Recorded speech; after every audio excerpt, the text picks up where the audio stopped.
حضور نے لعنت فرمائی ہے اللہ کے رسول نے صلی اللہ علیہ وسلم سود کے کھانے والے پر بھی اور سود کھلانے والے پر بھی، جو سود دیتا ہے وہ بھی۔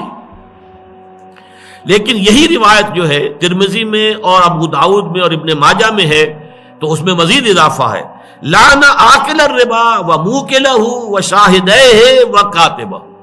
اللہ کے رسول نے لعنت فرمائی سود کھانے والے پر، کھلانے والے پر، اور سودی لین دین پر گواہی کے دینے والوں پر اور اس کے لکھنے والے پر۔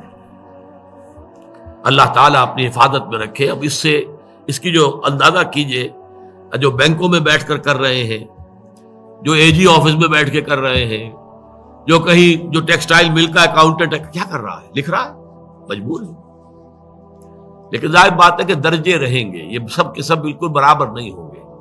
اس میں یقیناً ایک شخص وہ ہے جو براہ راست لے رہا ہے یا براہ راست دے رہا ہے، ایک وہ ہے کہ جو بالواسطہ اس میں ملوث ہے۔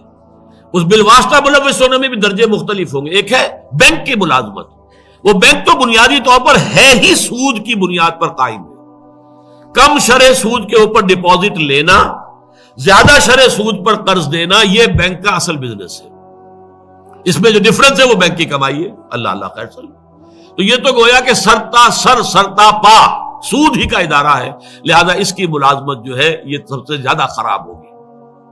البتہ کوئی ٹیکسٹائل مل ہے، اس کا اصل بزنس تو ہے کپڑا بنانا، لیکن وہاں پہ سودی رقم لگی ہوئی ہے، یہ گویا کہ ثانوی درجے کے اندر پھر سود اس کے اندر آ گیا، بالواسطہ ثانوی۔